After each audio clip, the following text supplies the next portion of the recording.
Halo, Assalamualaikum warahmatullahi wabarakatuh. Hari ini kita akan mendiskusikan tentang tradition, modernity, dan juga sustainability, di mana materi ini adalah salah satu materi yang akan disampaikan di mata kuliah Seni Budaya Nusantara. Nah, goals dari materi kali ini nanti teman-teman mahasiswa mampu menjelaskan apa itu nilai tradisi, kemudian modernity itu apa, dan juga sustainability itu seperti apa, dengan mengidentifikasi serta mengklasifikasikan potensi artefak budaya. Nah, selanjutnya kita akan bahas definisi dari tradisi dulu. Tradisi Pengertian tradisi dalam dua gagasan utama pertama, yaitu istilah tradisi mengacu pada pengetahuan, metode, praktik, kepercayaan, adat istiadat, legenda, atau cerita yang sudah mapan yang diturunkan atau ditransmisikan dari satu generasi ke generasi berikutnya, terutama melalui komunikasi lisan atau melalui praktik. Yang kedua, kata tradisi juga digunakan untuk mengekspresikan keadaan yang sudah tua atau ketinggalan zaman. Sering dikaitkan dengan sesuatu yang lama seperti hobi, ketinggalan zaman, kemudian industri, pribumi, primitif gitu atau vernakuler, kebalikan dari modernitas dan sebagainya. Sementara modernity, kata modern itu sendiri menunjukkan masa kini atau masa sekarang yang terdiri dari sesuatu yang baru-baru, bisa berupa metode, peralatan, bangunan, dan lain-lain, atau gaya terkini, contohnya seperti seni, mode, atau arsitektur misalkan, dan dipandang sebagai sesuatu yang menggoda, segar, kemudian tempting begitu, lebih atraktif atau tidak tradisional atau ketinggalan zaman seperti itu. Kemudian tradisi dan sustainability. Nah, menurut Walker dalam buku yang ditulis oleh Nugraha 2012, dengan banyaknya kesesuaian antara artefak material dan lingkungan, nilai-nilai dan kepercayaan budaya dan cara hidup, budaya tradisional dapat menjadi model yang sangat baik untuk mempraktikkan kehidupan dengan cara yang lebih berkelanjutan. Pengetahuan tradisional serta artefak mencerminkan keseimbangan yang harmonis antara estetika dan fungsi, serta tujuan fisik dan ideologis, dan terintegrasikan dengan perhatian ekonomi dan ekologi. Praktik dan artefak pengetahuan tradisional dan masyarakat adat yang diwariskan dari satu generasi ke generasi lain memiliki kualitas yang sangat baik dalam penggunaan dan desainnya. Bahkan banyak di antaranya yang saat ini masih dipakai. Seperti itu. Kemudian menurut Coomaraswamy, di antara orang-orang primitif sejak zaman batu dan seterusnya, segala sesuatu yang dibuat oleh manusia dalam kondisi kesulitan atau kemiskinan, seni telah digunakan untuk membuat tujuan ganda, yaitu digunakan untuk fungsinya dan juga punya ideologi dari seniman itu sendiri. Masa ini merupakan masa dalam sejarah manusia di mana istilah estetika selalu berkorelasi dengan aspek teknis, ekonomi, dan juga etika.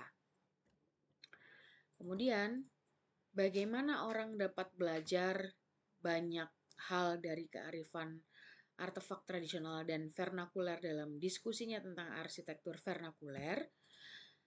Orang tersebut menunjukkan bahwa ada banyak aspek positif dari arsitektur tradisional di seluruh dunia yang dapat diambil sebagai pelajaran bagi arsitektur modern.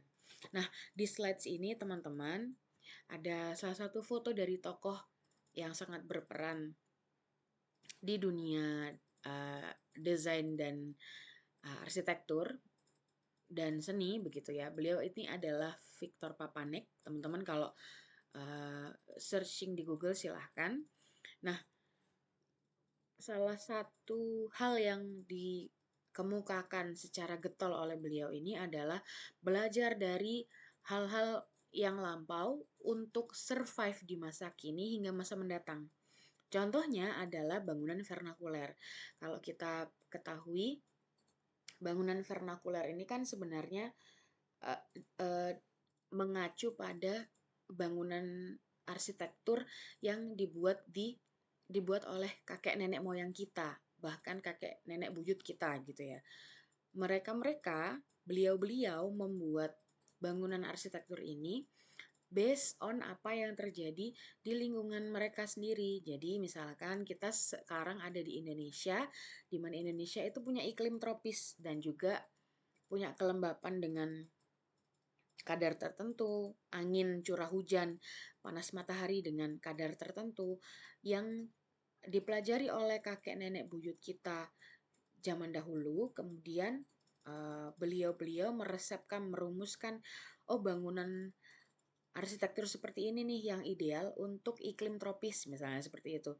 Dan juga dengan menggunakan material-material yang ada di sumber daya alam sekitar yang ada di lokal, dan juga selain itu penggunaan material tersebut bisa secara ekologis sesuai dengan iklim, kemudian floranya seperti apa, faunanya, misalkan dengan membuat rumah panggung dan lain sebagainya, itu semua dirumuskan atau dirancang oleh kakek buyut kita dengan berempati atau memperhatikan aspek-aspek yang ada di lingkungan.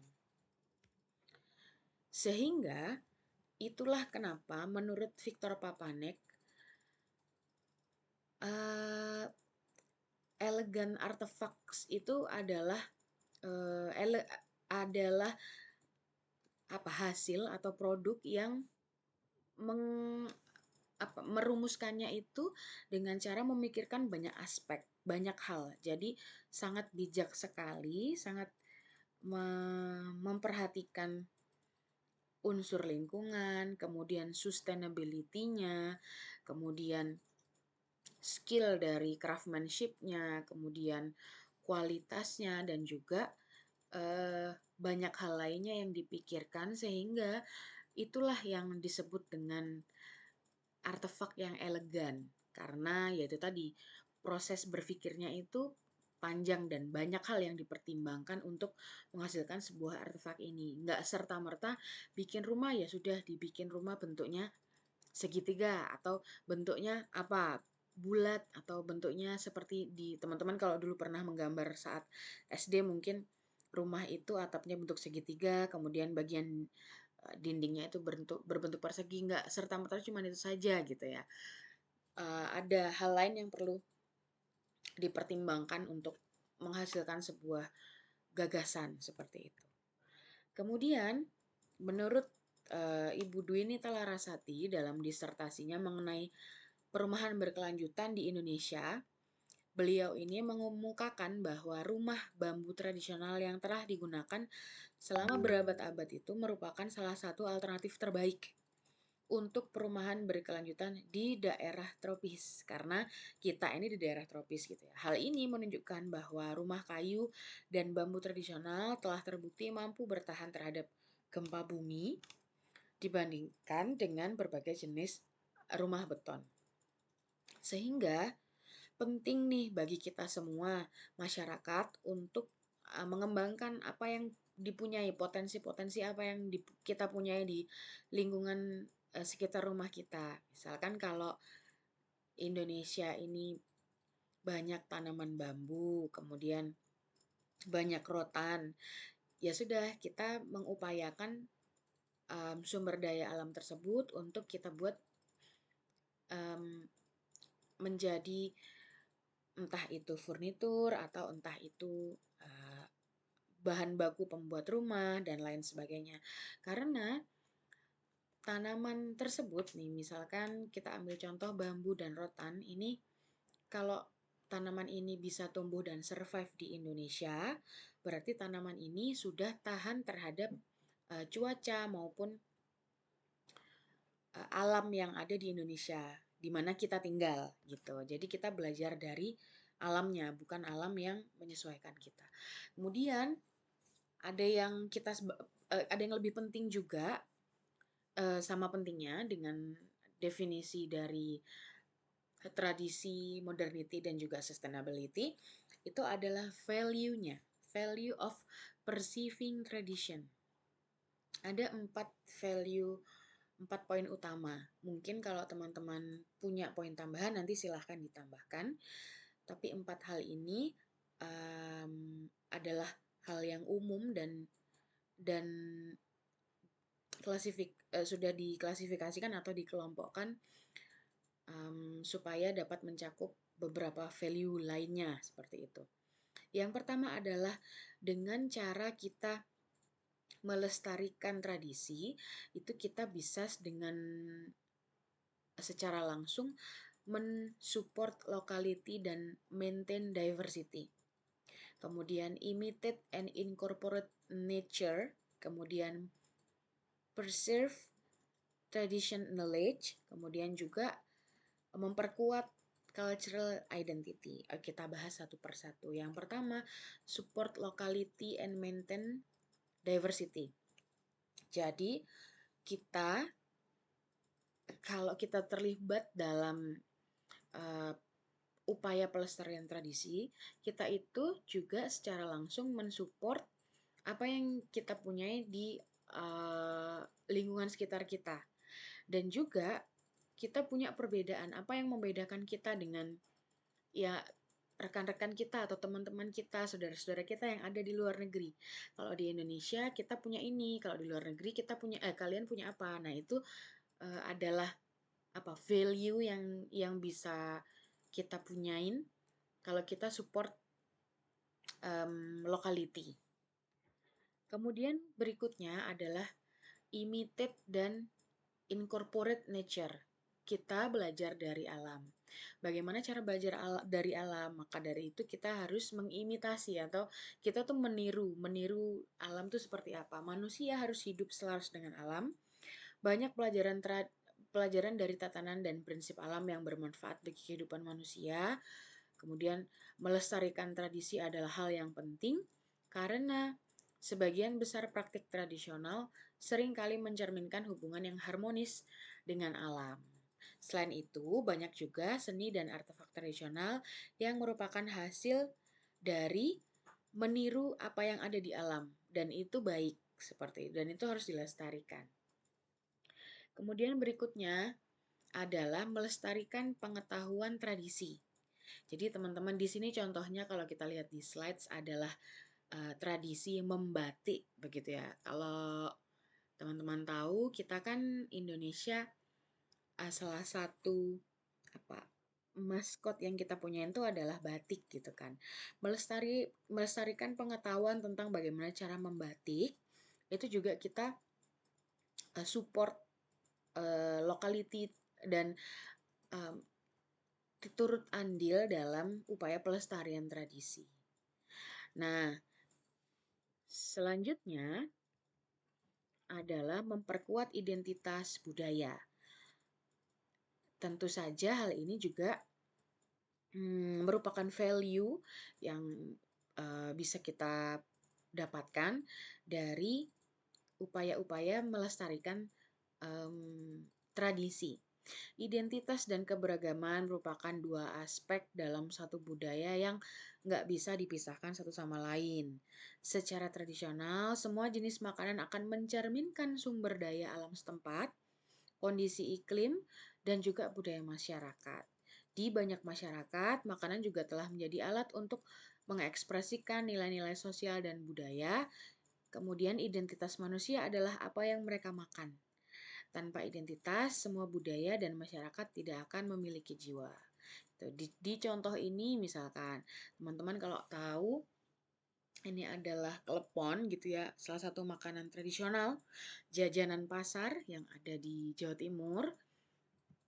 Nah, kenapa kok bisa muncul klepon? Nah, karena misalkan yang membuat klepon ini bagian daerah-daerah pulau yang bukan, maaf, daerah pulau, daerah-daerah yang memiliki source pohon kelapa misalnya dalam jumlah jumlah yang banyak. Nah, di situ akhirnya masyarakat setempat berupaya untuk melestarikan apa yang mereka punyai. Pohon kelapa, buah kelapa ini bisa diolah dan dimanfaatkan menjadi masakan seperti apa. Kemudian makanan-makanan tradisional ini bisa digunakan atau dapat digunakan untuk memperingati acara-acara ritual seperti apa di budaya masyarakat setempat seperti itu. Mungkin teman-teman bisa sambil mencari contoh nih makanan-makanan di daerah teman-teman, ada makanan apa, tradisi digunakan untuk tradisi apa, kemudian kenapa makanan tradisional tersebut bisa terwujud, apakah ada bahan-bahan yang tersedia dalam jumlah banyak di daerah teman-teman sehingga bisa menghasilkan sebuah produk makanan ini. Contoh lain mungkin teman-teman yang tinggal di Sidoarjo itu banyak petis Sidoarjo. Nah, karena Sidoarjo itu area pesisir dan juga banyak tambak udang begitu ya, karena petisnya kan terbuat dari udang. Sehingga muncullah si ide untuk membuat petis ini. Oke, barangkali itu saja yang bisa kita bahas di materi kali ini. Materi selanjutnya akan saya sampaikan di lain kesempatan. Semoga materi ini bisa bermanfaat buat teman-teman semuanya. Terima kasih. Wassalamualaikum warahmatullahi wabarakatuh.